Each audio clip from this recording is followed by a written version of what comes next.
تو یہ لوگ اس میں قریش مکہ کہنے لگ جاتے کہ دیکھو یہ کیسی آئی ہوئی تمہارے، یہ تو تمہارے لیے ایسے، مطلب بعض اوقات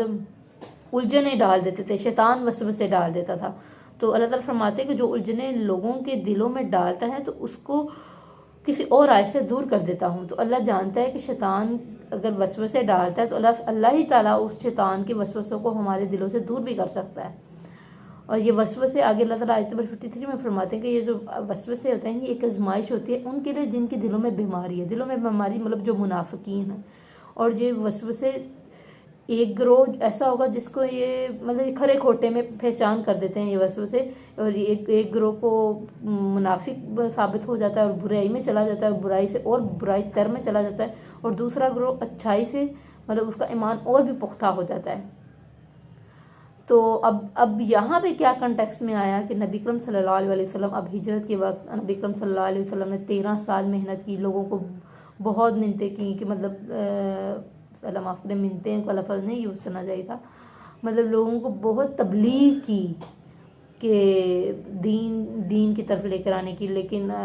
جب وہ نہیں انہوں نے دین پر عمل کیا تو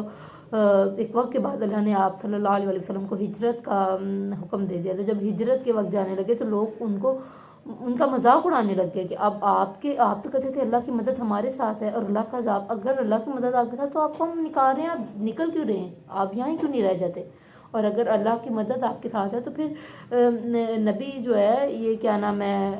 آپ نے کہا تھا کہ ہم پر عذاب آ جائے گا تو ہم پر عذاب کیوں نہیں آ رہا. تو اللہ تعالیٰ فرماتے ہیں ان کے اللہ تعالیٰ انہی وسوسوں کا بھی یہاں جواب ہے کہ دیکھو ایمان والوں کو اللہ تعالیٰ ان کی بات کا جواب دیتے ہیں کہ دیکھو کہاں لکھا ہے کہ جب بھی یہ تکذیب کریں گے تو اللہ اسی وقت اس کا کیا نام ہے عذاب دیں گے، یہ اسی وقت ان کی پکڑ کریں گے. پہلی قوموں میں نے بھی اپنی نبیوں کو تکذیب کی لیکن ایک وقت تک اللہ نے ڈیل دی، پھر اس کو ایک ایسا عذاب ہے. اور کہاں لکھا ہے کہ عذاب اسی وقت آ جانا ہے. اللہ جلد باز نہیں ہے، اللہ ایک وقت تک ڈیل دیتا ہے، اللہ اس کو برائیوں میں اور بھی بڑھنے کا موقع دیتا ہے، اور پھر جب ایک برائیوں میں ایک وقت گزر جاتا ہے تو پھر اللہ تعالیٰ اس کو پکڑ لیتا ہے. اور کب کہاں ہر یہ تکذیب مطلب اسی وقت عذاب آ جائے یہ کہیں بھی اللہ نے نہیں لکھا. اس کے علاوہ پیغمبر کی دعوت کے مقابلے میں پہلے بھی بہت ساری رکاوٹیں اور اعتراضات آتے رہے ہیں، تو یہ اب بھی یہی کام کریں گے، لیکن اللہ تعالیٰ ایک وقت کے بعد ان بری روشوں کو ختم کر دیں گے اور ان کا تباہ شدہ قوموں کا پھر آپ نے حال دیکھا. یہ محکم آیات جو ہوتی ہیں نا وہ شبہات کو ختم کر دیتی ہیں، تو ایسے کھورے کھوٹے علیحدہ ہو جاتے ہیں. اس کے علاوہ حج کے بعد یہ لیسن کا یہ نچوڑ تھا. اس کے علاوہ کچھ مفسرین یہاں بلنڈر کرتے ہیں اور یہاں کی غلط تفسیر کرتے ہیں، اور یہ آپ کو بہت جگہ ملے گی بھی، اگر آپ کو ملے تو آپ نے اس کا دھیان بھی رکھنا ہے کہ اس کی غلط ایک تفسیر بھی کی جاتی ہے. یہ جو تفسیر ہے یہ تفہیم القرآن مولانا مودودی رحمۃ اللہ علیہ سے کلیئر انداز میں پیش ہوئی ہے. اور وہ جو بلنڈر ہے وہ کیا ہے کہ ایک اور تفسیر کی جاتی ہے اس میں کہ جب کوئی رسول نہیں بھیجا تو نبی کے دل میں تمنا آ گئی کہ کاش ایسی آیت آ جائے کہ کفار مکہ کا دل صاف ہو جائے اور دین کی طرف آ جائیں یا تنقید میں کم کر دیں، کہ ان کے دل میں خواہش آ گئی کہ یا جب تنقید ہی کرنا بند کر دیں یا پھر ہم پہ یہ لوگ ان کو دل صاف ہو جائے اور یہ بھی دین کی طرف آ جائیں. تو یہ تمنا دل میں ہی تھی کہ سورہ نجم نازل ہوئی اور وہ مجلس قریش میں بیٹھے ہوئے تھے، تو آپ صلی اللہ علیہ وسلم نے سورہ نجم کی ایک آیت پڑھی اور بیچ میں ایک لائن پڑھی کہ بلند و مرتبہ دیویاں ان کی شفاعت ضرور متوقع ہے، کہ بلند و مرتبہ دیویاں ہیں ان کی شفاعت ضرور متوقع ہے. پھر انہوں نے دوبارہ سورہ نجم سٹارٹ کی، لیکن بعد میں جب پھر رات میں فرشتے آئے اور انہوں نے آ کے آپ صلی اللہ علیہ وسلم کو کہا کہ حضرت جبرائیل نے کہ میں نے تو یہ آپ پہ نہیں نازل کیا تھا، یہ آپ نے کیا کہہ دیا کہ بلند و بالا دیویاں ہیں اور ان سے شفاعت متوقع ہے. تو جب یہ آپ صلی اللہ علیہ وسلم نے یہ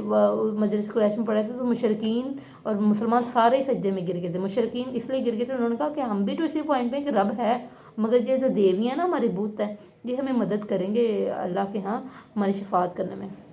اور آپ صلی اللہ علیہ وسلم کبھی شرک کو بڑھا سکتے تھے؟ یہ کبھی کہہ سکتے ہیں؟ کہتے ہیں کہ یہ شیطان نے بہکامے میں کہہ دیا. انہوں نے بعد میں آپ صلی اللہ علیہ وسلم بہت مغموم ہو گئے اور پھر سورۃ نجم صحیح طرح پھر آپ صلی اللہ علیہ وسلم نے پڑھی، مگر بہت سارے مفسرین اس کو نہیں مانتے. ابن خزیمہ، امام رازی، ابن کثیر، کوئی بھی ان کو نہیں مانتا۔ ابن کثیر تو فرماتے ہیں کہ جتنی سندوں میں روایت ہے وہ سب